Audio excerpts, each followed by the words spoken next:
Hey!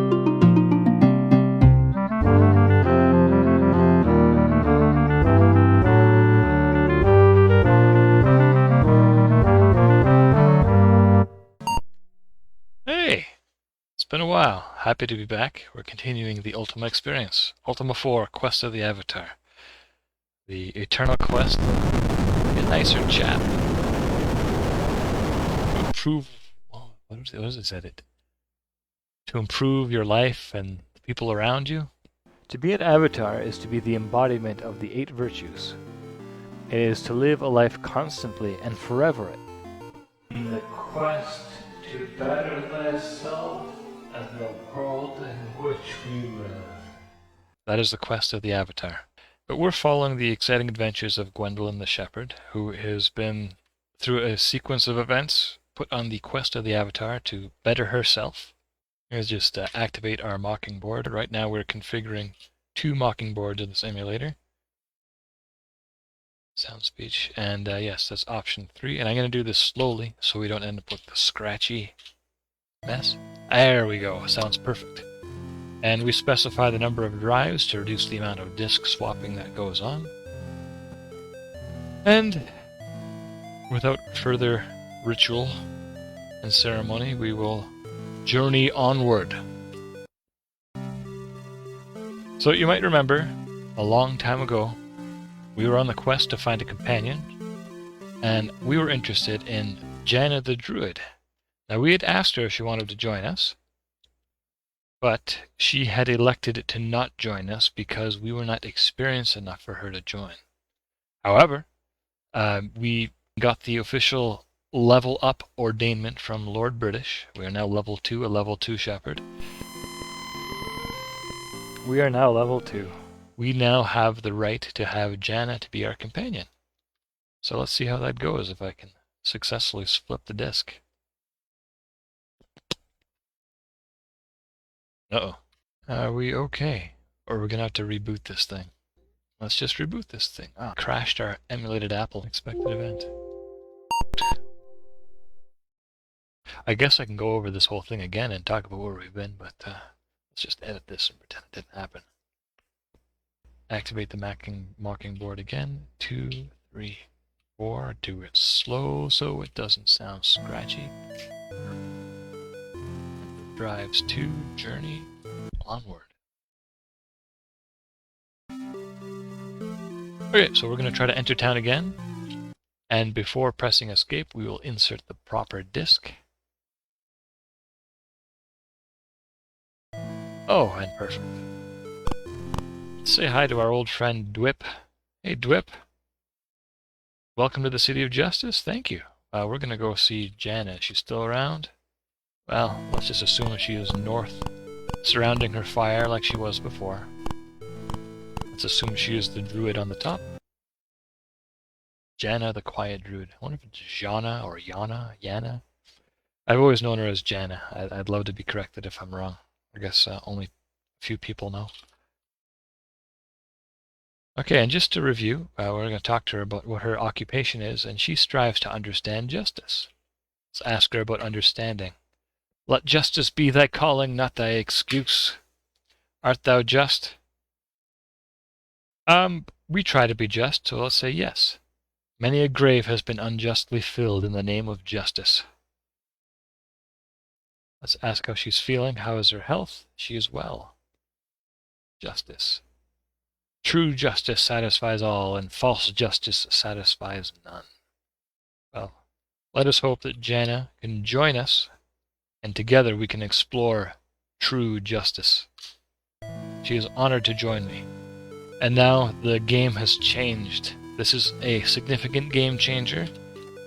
Now, instead of being a shepherd with no magical power, I have a friend companion, Jaana the Druid, who does have magic power, and right now she has a magic points of 4.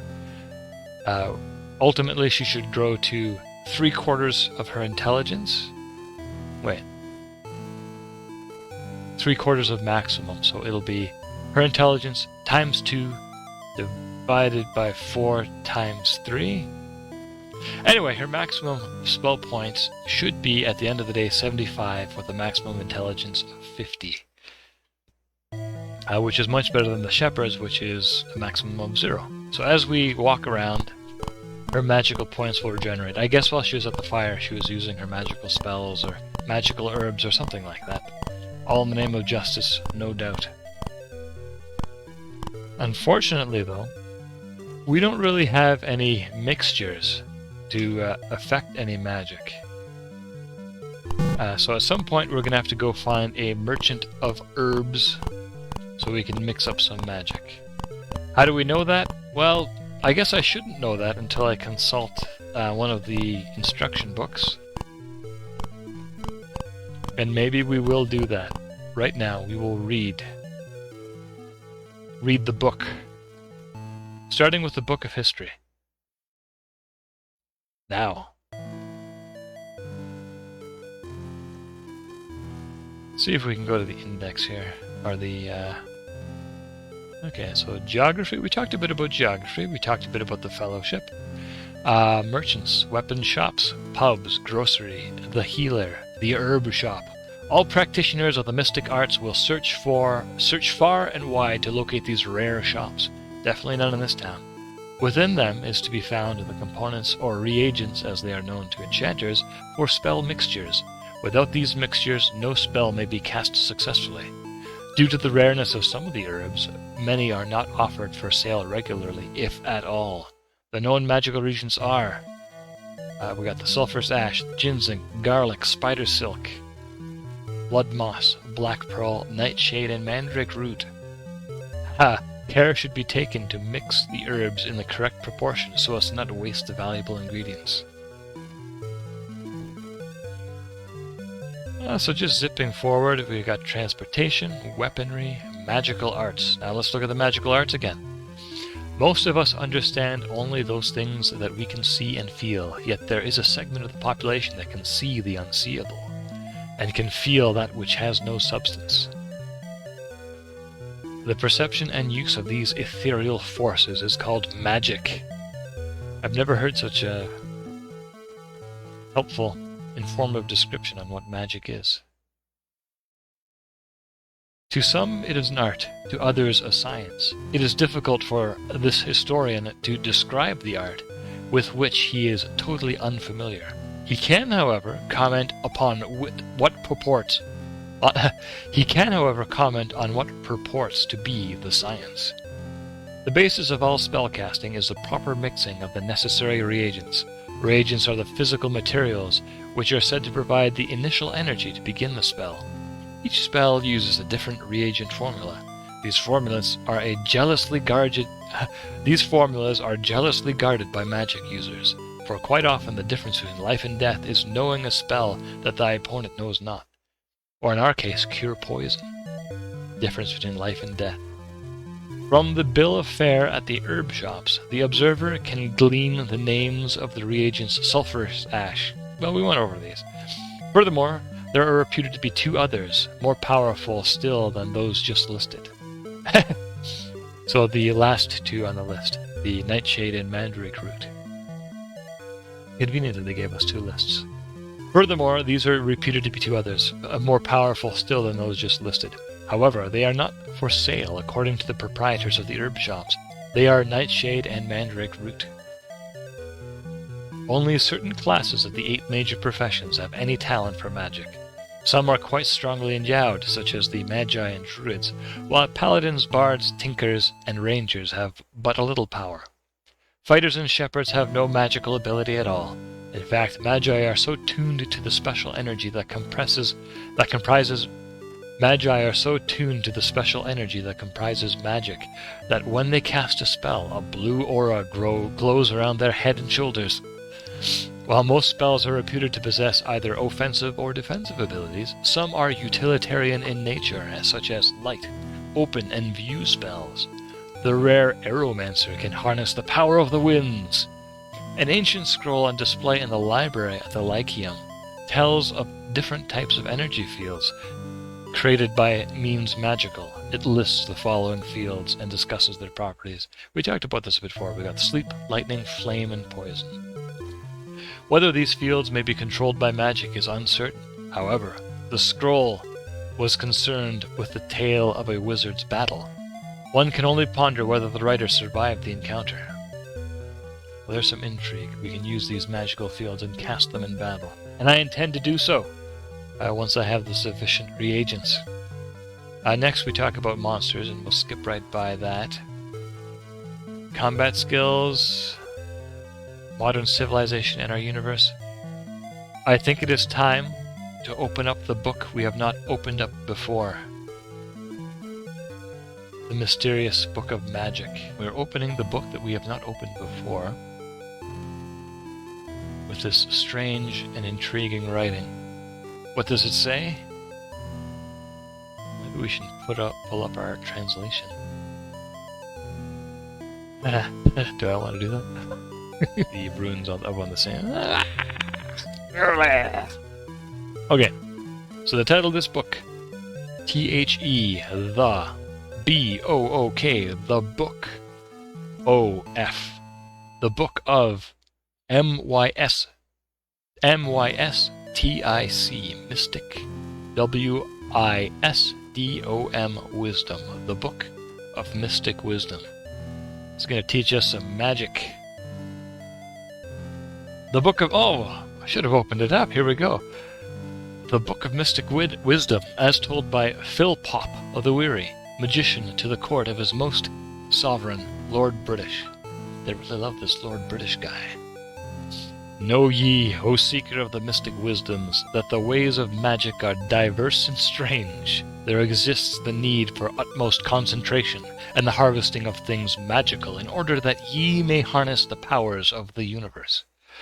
Many are the aeons of wisdom contained in these pages, which I write for the benefit of my pupils, yet still there is much to learn.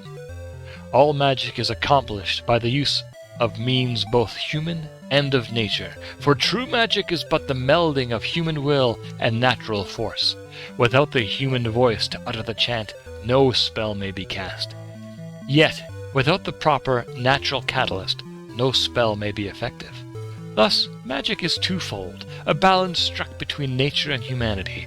Let us examine both aspects here, beginning with those natural substances known as reagents that lend power to the words of the spellcaster. And now we can talk about the reagents. Now we only had two, ginseng and garlic, so let's just read about them because we don't want to overwhelm ourselves here. Ginseng. Long praised for its strength-giving and medicinal properties, the root of the ginseng plant is immediately recognizable for its forked shape, and to those initiated in the mystic ways by its overpowering rose-colored aura. It has been used for centuries by peasants who chew it or brew tea from a powdered preparation of the root in order to gain strength and stamina as they toil in the fields. Ginseng tea. While commonly found throughout Britannia, the ginseng used as a component in the casting of spells is generally black in color and found only in the slopes of the northern mountains, or if we can find them in the northern mountains. It may be purchased in virtually any shop that sells magical goods, and is most useful in spells of healing or narcotic nature, such as cure or sleep enchantments. That sounds important to us. Garlic. Even the most common of nature's gifts to our people have magical properties, as can be witnessed by the power of garlic. This pungent bulb is found in every garden in the lands of Britannia, and no stew or roast would be complete without its sharp flavor. Its aromatic nature makes garlic a powerful reagent in the casting of magic spells, and it is used in all spells of the warding variety, be they the warding of common and magical sickness, or the repelling of beings once dead. We don't have any of the other regents right now, but we're going to look up a spell that's of great interest to us, the Cure spell. Venomous creatures abound throughout the lands of Britannia. Rarely are they evil, nature having provided them with their sting as a means of defense against larger predators, but without proper attention, wounds can fester and lead to the death of a victim. Every step you take. Ouch. Furthermore, evil mages may cast noxious poisonous energy fields during battle, or erect such barriers to prevent the virtuous from reaching their caches or sanctuaries. Fortunately, the great wizard Janth Nor devised a countering magic for the effects of all venom and recorded his findings for future generations to use. The cure spell is effected by the use of a mixture of garlic and ginseng and the calling of the victim's name to soothe the envenomed soul.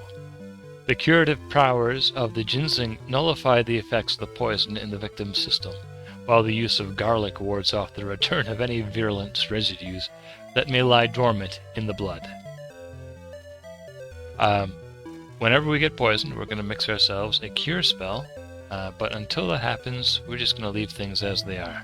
So, at some point soon, I think it'd be nice for us to go find some reagents, and we know that in our previous adventure,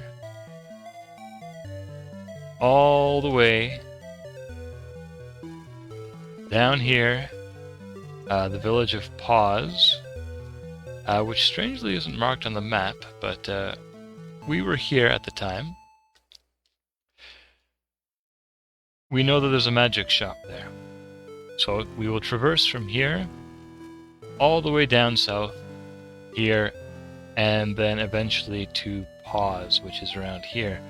However, we're going to take a stop at Lord British's castle to see if he has any further wisdom for us, given that we have found our companion, Jaana the Druid. So let's continue on our journey.